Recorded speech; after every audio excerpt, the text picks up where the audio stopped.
Hey, see here, chapter 7 of To Kill a Mockingbird. Chapter 6 ended with Jim running back to the Radley place. He lost his pants, trying to get a peek at Boo Radley. The kids lied and told Atticus that lost him in a game of strip poker. Instead of getting caught by Atticus and sort of ruining their relationship, or fearing that he would ruin their relationship, he decided to risk it and go back. And so that's where we start. Chapter 7. Jim stayed moody and silent for a week. As Atticus had once advised me to do, I tried to climb into Jim's skin and walk around in it. If I had gone alone to the Radley place at 2 in the morning, my funeral would have been held the next afternoon. So I left Jim alone and tried not to bother him. School started again. Second grade was as bad as the first, only worse. They still flashed cards at you and wouldn't let you read or write. Miss Caroline's progress next door could be estimated by the frequency of laughter. However, the usual crew had flunked the first grade again and were helpful in keeping order. The only thing good about the second grade was that this year I had to stay as late as Jim, and we usually walked home together at 3 o'clock. One afternoon, when we were crossing the schoolyard toward home, Jim suddenly said, "There's something I didn't tell you." As this was his first complete sentence in several days, I encouraged him. "About what?" "About that night." "You never told me anything about that night," I said. Jim waved my words away as if fanning gnats. He was silent for a while, and then he said, "When I went back for my breeches, well, they were all in a tangle when I was getting out of them. I couldn't get them loose. When I went back," Jim took a deep breath, "when I went back, they were folded across the fence, like they were expecting me. Across, and something else." Jim's voice was flat. "Show you when we get home. They've been sewed up. Not like a lady sewed them, like something I try to do, all crooked. It's almost like somebody knew you were coming back for them." Jim shuddered.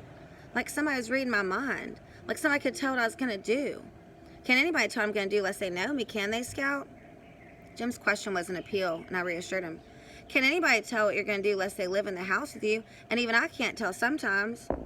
We were walking past our tree, the tree in the Radley yard.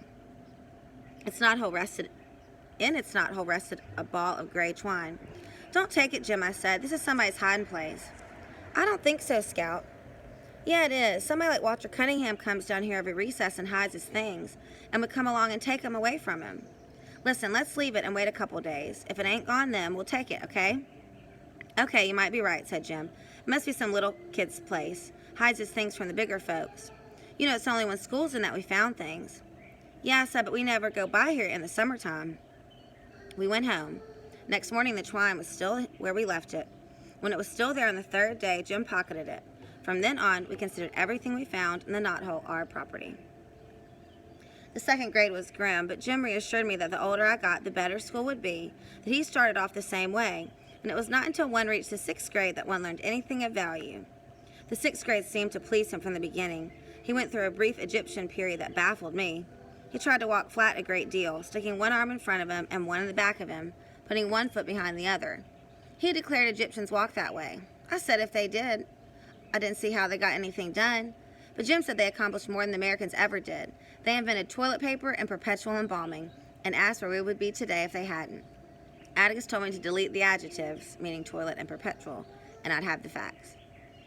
There are no clearly defined seasons in South Alabama. Summer drifts into autumn, and autumn is sometimes never followed by winter, but turns to a days-old spring that melts into summer again. That fall was a long one, hardly cool enough for a light jacket. Jim and I were trotting in our orbit one mild October afternoon when our knothole stopped us again. Something white was inside this time. Jim let me do the honors. I pulled out 2 small images carved in soap. One was the figure of a boy. The other wore a crude dress. Before I remembered there was no such thing as hoodooing, I shrieked and threw them down. Jim snatched them up. "What's the matter with you?" he yelled. He rubbed the figures free of red dust. "These are good," he said. "I've never seen any of these good." He held them down to me. They were almost perfect miniatures of 2 children. The boy had on shorts, and a shock of soapy hair fell to his eyebrows. I looked up at Jim. A point of straight brown hair kicked downward from his part. I had never noticed it before. Jim looked from the girl doll to me. The girl doll wore bangs, and so did I. "These are us," he said. "Who did 'em, you reckon?" "Who do we know around here who whittles?" he asked. "Well, Mr. Avery." "Mr. Avery just does like this. Carves." Mr. Avery averaged a stick of stove wood per week. He honed it down to a toothpick and chewed it. "There's old Miss Stephanie Crawford's sweetheart," I said. "He carves all right, but he lives down the country. When would he ever pay any attention to us?" "Maybe he sits on the porch and looks at us instead of Miss Stephanie. If I was him, I would." Jim stared at me for so long I asked what was the matter, but got nothing Scout for an answer. When we went home, Jim put the dolls in his trunk. Less than 2 weeks later, we found a whole package of chewing gum, which we enjoyed, the fact that everything on the Radley place was poison having slipped Jim's memory. The following week, the knothole yielded a tarnished medal. Jim showed it to Atticus, who said it was a spelling medal, that before we were born, the Macomb County schools had spelling contests and awarded medals to the winners. Atticus said someone must have lost it and how we asked around. Jim camel kicked me when I tried to say where we found it.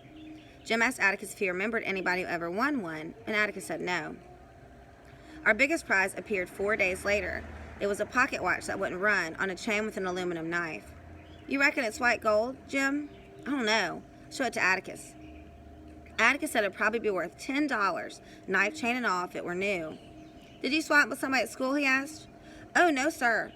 Jim pulled out his grandfather's watch that Atticus let him carry once a week if Jim were careful with it. On days he carried the watch, Jim walked on eggs. Atticus, if it's all right with you, I'd rather have this one instead. Maybe I can fix it. When the new wore off his grandfather's watch and carrying it became a day's burdensome task, Jim no longer felt the necessity of ascertaining the hour every 5 minutes. Jim did a fair job, only 1 spring and 2 tiny pieces left over, but the watch wouldn't run. Oh, he sighed, it'll never go. Scout? Huh. You reckon we ought to write a letter to whoever's leaving us these things? That'd be right nice, Jim. We can thank him. What's wrong? Jim was holding his ears, shaking his head from side to side. I don't get it. I just don't get it. I don't know why. Scout. He looked toward the living room. I've got a good mind to tell Atticus. No, I reckon not. I'll tell him for you. No, don't do that, Scout. Scout? What? He'd been on the verge of telling me something all evening. His face would brighten and he would lean toward me. Then he would change his mind. He changed it again. Oh, nothing.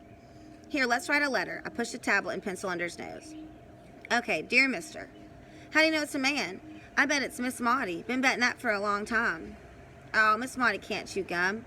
Jim broke into a grin. You know, she can talk real pretty sometimes. One time I asked her to have a chew, and she said no thanks, that chewing gum cleaved to her palate and rendered her speechless, said Jim carefully. Doesn't that sound nice? Yes, she can say nice things sometimes. She wouldn't have a watch and chain anyway. Dear sir, said Jim, we appreciate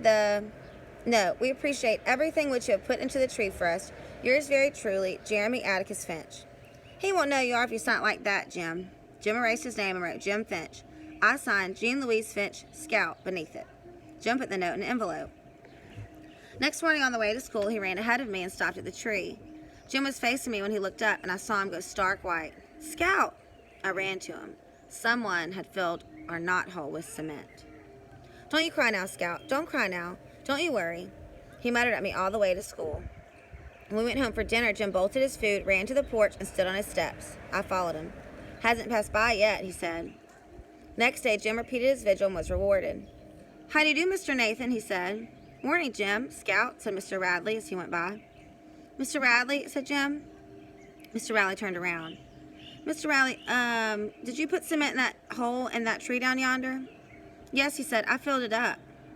Why'd you do it, sir? Well, the tree's dying. You plug them with cement when they're sick. You ought to know that, Jim. Jim said nothing more about it until late afternoon. When we passed our tree, gave it a meditative pat on its cement, and remained deep in thought. He seemed to be working himself into a bad humor, so I kept my distance. As usual, we met Atticus coming home from work that evening. When we were at our steps, Jim said, Atticus, look down yonder that tree, please, sir. What tree, son? The one on the corner of the Radley lot coming from school. Yes? Is that tree dying? Why, no, son, I don't think so. Look at the leaves. They're all green and full. No brown patches anywhere. It ain't even sick. That tree's as healthy as you are, Jim. Why? Mr. Nathan Rowley said it was dying. Well, maybe it is.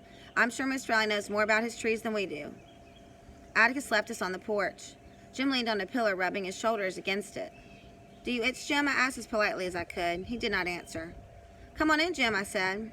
After a while, he stood there until nightfall, and I waited for him. When we went in the house, I saw he'd been crying. His face was dirty in the right places, but I thought it odd that I had not heard him. So what we as the reader should realize in this chapter is that Nathan Radley, Boo's brother, has filled the knothole with cement to keep Boo from putting presents in the trees for the kids. You know, and Harper Lee, her description of Boo in that chapter 1 is that, you know, he's 6.5 feet tall, and he's got bloodstains on his face, and his eyes pops and he drools, and we just have this idea that he's this monster. And that's just really the town's image as well. But what we see is that he seems very thoughtful and innocent and very childlike, and he's putting gifts into the tree for the kids. He's obviously the one who tried to fix Jim's pants, knowing that Jim would get in trouble. And Jim's crying because he realizes that. Scout doesn't realize it yet, but Jim has realized that, there's something really unfair going on in the treatment of Boo, that he's not a monster. So, all right, we'll do chapter 8 soon. See y'all later.